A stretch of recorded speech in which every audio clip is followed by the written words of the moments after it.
Erika Denardo, gadis berusia 16 tahun.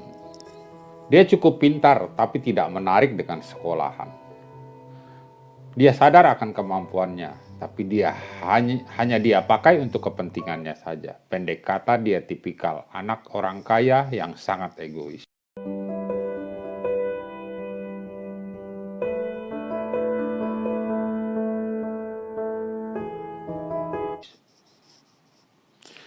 Akhir-akhir ini dia berubah dan sering memakai kokain. Dia tidak peduli dengan lingkungannya dan tidak mendengar siapapun. Sejak berkencan dengan Omar Paparo, seorang anak pemilik bar di kota, dia mulai menjauh dari teman-temannya. Hanya sering bersama Omar saja. Omar Paparo berusia 17 tahun dan punya reputasi buruk bersama teman-temannya. Pasangan remaja ini sering menghabiskan waktu bersama di kamar Omar dan sering mengabaikan semua hal. Sejak awal orang tua Erika tidak suka Omar.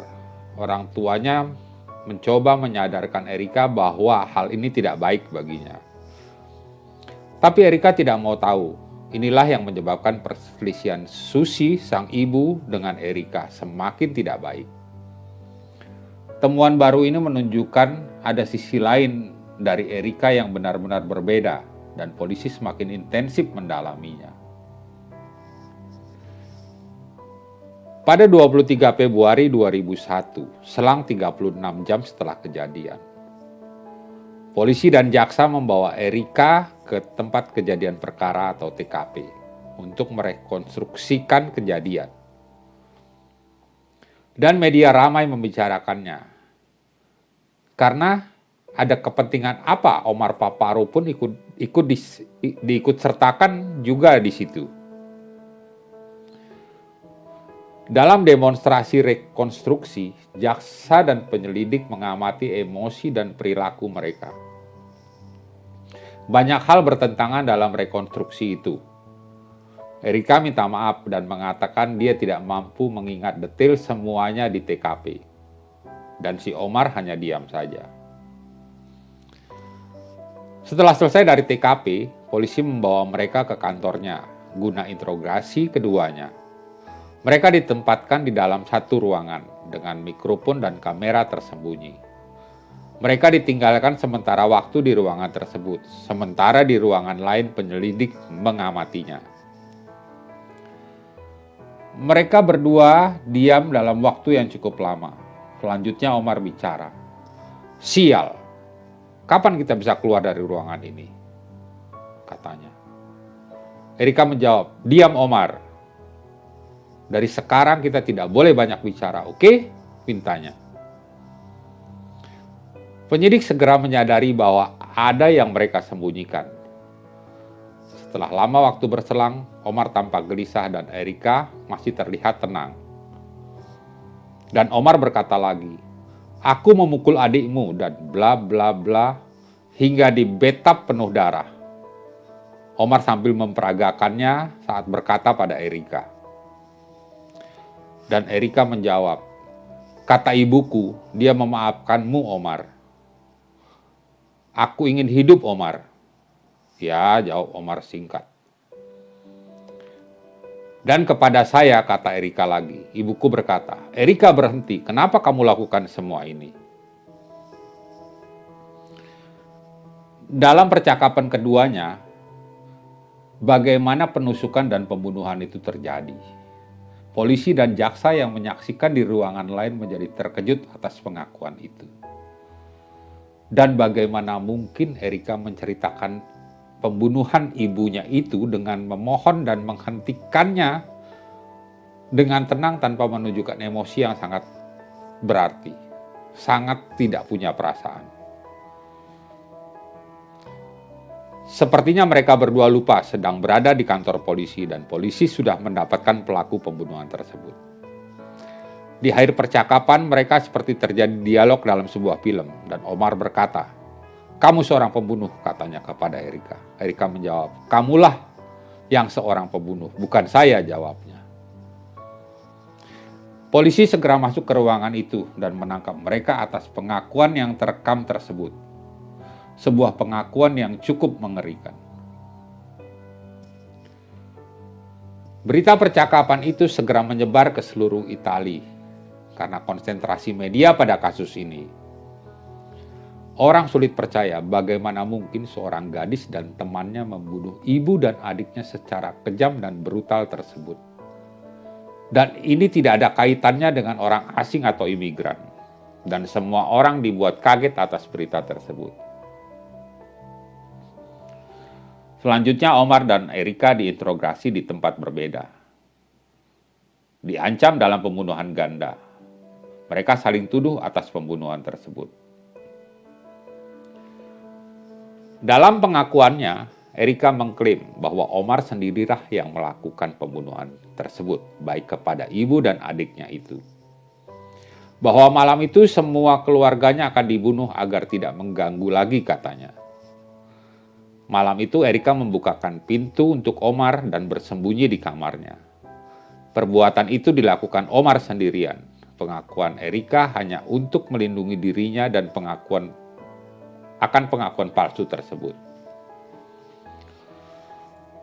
Sementara di bagian lain, Omar menyatakan bahwa Erika lah yang mempunyai rencana tersebut. Sudah lama direncanakan. Erika mau menyingkirkan keluarganya agar dia bisa bebas. Ayahnya hanya kebetulan saja tidak ada di rumah, karena rencananya semua akan dibunuh. Omar juga menusuk Susi, tapi itu tidaklah fatal. Tapi Erika lah yang membunuh adiknya, karena adiknya melihat Erika membunuh ibunya. Mamma mia. Kemudian keduanya diperiksa oleh psikiater. Dalam pengakuan awal, Erika mengakui ibunya adalah panutannya, seorang wanita yang sempurna. Tapi psikiater terus mendalami motifnya. Ternyata Erika begitu membenci ibunya. Hubungan yang sangat bertolak belakang, dan Erika juga adalah dalang pembunuhan tersebut. Selanjutnya Erika dipenjarakan di Milan dan Omar dipenjarakan di Turin. Keduanya dipenjara khusus remaja. Sambil menunggu proses persidangan, meskipun sangat menghancurkan hidupnya, tapi sang ayah, Francesco Di Nardo, selalu mendukungnya dan rajin mengunjungi Erika di penjara. Pada 28 November 2001, dalam proses persidangan tersebut, kedua terdakwa hanya saling pandang di sudut ruangan yang cukup berjauhan. Persidangan mendengarkan penjelasan Garupano dari kepala forensik Parma. Garupano berbicara, malam itu ibu dan adiknya pulang ke rumah. Selanjutnya adiknya menuju kamarnya di atas. Erika dan Omar di kamar mandi samping dapur sambil mengamati ibunya yang di keller. Selanjutnya mereka mendatanginya dan menusuknya dengan pisau dapur berkali-kali. Mendengar jeritan ibunya, Gianluca sang adik turun dari kamarnya dan menyaksikan kejadian yang mengerikan itu. Erika coba menenangkan adiknya dan membawanya kembali ke kamarnya, diikuti oleh Omar. Sampai di kamar mandi, mereka coba menenggelamkan Gianluca dan Gianluca melawan. Akhirnya terjadilah penusukan berkali-kali tersebut, seperti yang terjadi kepada ibunya. Setelah kejadian itu, Omar meninggalkan rumah dan Erika memainkan peran seperti telah terjadi perampokan di rumahnya. Menurut hasil investigasi dan forensik, pembunuhan dilakukan secara bersama-sama dan bukti-bukti yang kuat. Pengacara coba membela dengan dalih gangguan jiwa, tapi pengadilan mengabaikannya. Menurut hakim, para terdakwa bersikap baik. Dari diagnosanya, Erika adalah seorang yang narsis dan mengalami gangguan kepribadian. Sedangkan Omar adalah tipikal orang tanpa pendirian, jadi mudah dimanipulasi atau dipengaruhi. Dan itu terbukti bersalah. Pada tanggal 12 Desember 2001, pengadilan Turin memutuskan Erika divonis 16 tahun penjara dan Omar 14 tahun penjara. Omar menerimanya.